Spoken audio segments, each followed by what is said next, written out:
Hello મિત્રો, share બજારની વાતો. મિત્રો, શેર બજારમાં આપણી અપેક્ષા એવી હોય કે આપણે લીધેલી કંપની, આપણે લીધેલો શેર સતત કાયમ વધતો હોય. શેર બજારમાં એવું થવાનું નથી. શેર ઘટવાનો છે, વધવાનો છે, ઘટવાનો છે, વધવાનો. શેરમાં વધઘટ રહેવાની, એ તમારે સમજી લેવું જોઈએ. પરંતુ શેરમાં કોઈ પણ કંપનીમાં તમે કયા લેવલે દાખલ થો છો એ ખૂબ મહત્ત્વનું છે. તમને ખાસ વાત કરું કે અઠવાડિયા પહેલાં બજાર ધમધોકર ચાલતું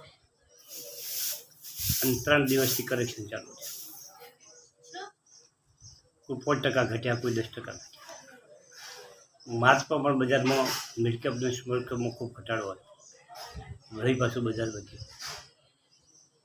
આ બજારની તાસી છે. બજાર આ રીતે ચાલવા. પણ તમને ખાસ વિનંતી છે કે જે શેર તમારે લેવાનો છે એ શેરમાં ઉતાવળ નહીં કરવાની. શેરને રડારમાં રાખવા, નોંધ કરી રાખો ખાસ કે તમારી ગમતી કંપની તમે લખી રાખો, એના ઉપર વોચ રાખો. એના પરિણામો કેવા આવે છે, ઓકળા કેવા ફેસ કરે છે, આગલા ઓકળા કેવા છે, આગલા વર્ષના ઓકળા કેવા છે, આ બધું નજરમાં રાખો. અને જ્યારે 15-20% ઘટાડો થાય ત્યારે રોકાણ કરી દો. રોકાણ કરવામાં એક રીત છે કે થોડી ક્વોન્ટિટીથી શરૂ કરો. આપણે છે 1 વર્ષ માટે લેવાના, આપણે 4-5 વર્ષનું વિઝન હોય તો ધીમે ધીમે ભેગા કરવાના. મિત્રો, આ રીતે કરશો તો તમને ઘટાડો તમને તકલીફ નહીં પડે. બાકી ઘટવાના તો છે. હવે એક પ્રશ્ન હમણાં વિભોર સ્ટીલનો આવ્યો હતો કે વિભોર સ્ટીલ 330 થઈ 300 થયો અને વળી પાછો 280-81 ચાલે. હવે આમાં શું કરવું? મિત્રો, કંપની સારી છે, પરંતુ ચોથા ક્વાર્ટરના વોકડા કેવા આવશે એમાં ખરીદારો અને લેવાડી બનશે. જો આંકડા સારા આવ્યા તો લોકો લેવાનો ઘસારો કરશે તો ઉપર જશે.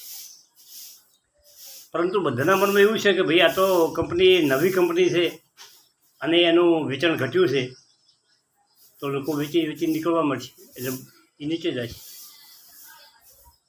આ થવાનું છે. બધા કંપની 280માં તમારે લઈ શકાય, પણ તમારે એને જોવું પડે કે ઓકળા આવે કેવા આવે છે. જો ઓકળા સારા આવે તો 300 થતો વાર નહીં લાગે, 325 થતો વાર નહીં લાગે. અને ઓકળા જો વેચાણ ઘટાડાથી આવ્યું તો 250 થતો વાર નહીં લાગે. શેર હંમેશા માંગ અને પુરવઠા ઉપર ચાલે. જે શેરની લેવાવાળા વધારે હોય તો એ ઊંચકાવાનો, લેવાવાળા ઓછા થઈ જાય, વેચવાવાળા વધી જાય તો એ ઘટી જવાનો.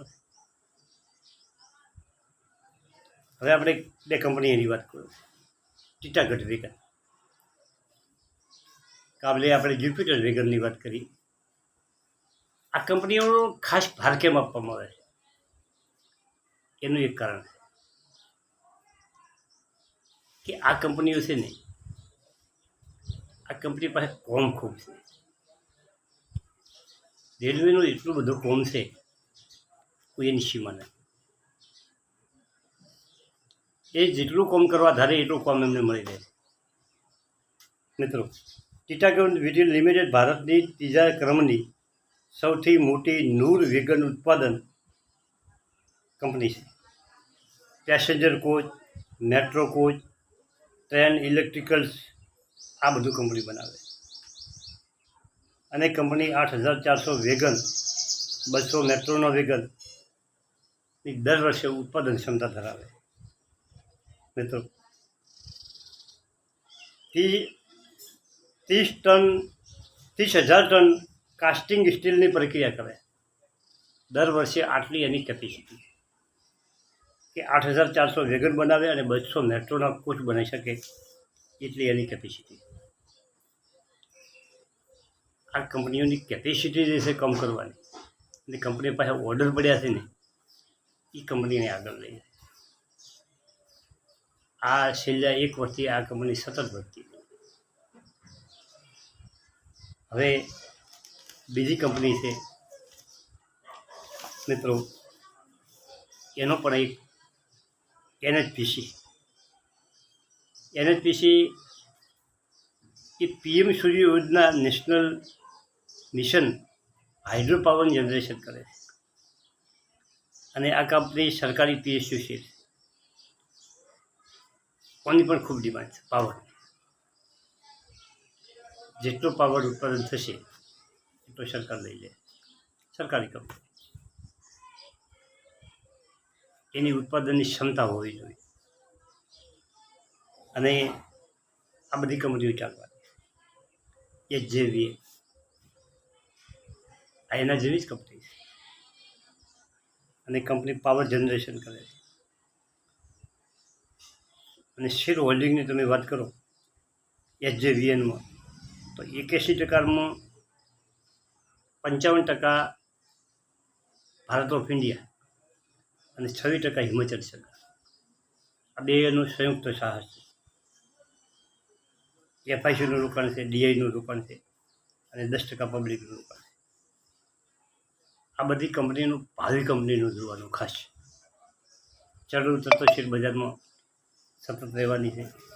એટલે આવી કંપનીઓ સોલાર એનર્જી, પછી પાવર જનરેશન,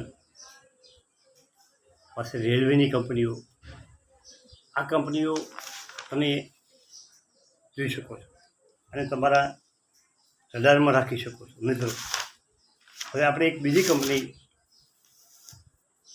વાત કરીએ કે જ્યુપિટર વેગન અને ટીટાગઢ વેગન એવી નવી કંપની, નાની કંપની છે પણ હવે એનું ટોટલ આપણા પાસે થોડુંક લખ્યું છે, પણ જનરલ આખું જે વીડિયોમાં સેટ થાય એટલું મટીરિયલ આપણે જોઈ શક્યા નથી. એટલે એ કંપની આપણે આવતા નેક્સ્ટ એપિસોડમાં રાખશું. પરંતુ હવે આપણે એક્સાઇડ બેટરીની થોડીક ચર્ચા કરી લઈએ. કે આ શેર 2 મહિનામાં ખૂબ વધ્યો, કરક્શન આવ્યું. વધ્યો એટલે આપણે શું વધ્યો એમાં આપણે રોકાણ કરવું નથી, પણ કરક્શનમાં જો નીચું આવે તો એમાં રોકાણ કરી શકાય નહીં. જેમ કે એનું ભાવિ જોરદાર છે. જે બેટરી બનાવતી કંપનીઓ 2 વ્હીલર 4 વ્હીલર પણ બેટરીથી ચાલવાના. એટલે આ કંપની નવી જે બેટરીઓમાં સંશોધન કરી અને બેટરીઓ જે બનાવે છે ને એક્સાઇડ બહુ ચાલવાની મિત્રો. પરંતુ તમારે હવે કયા લેવલે દાખલ થવું એ તમારે વિચારવાનું. એટલે એનો બિઝનેસ, એનું ભાવિ, 2 વસ્તુ. Thank you.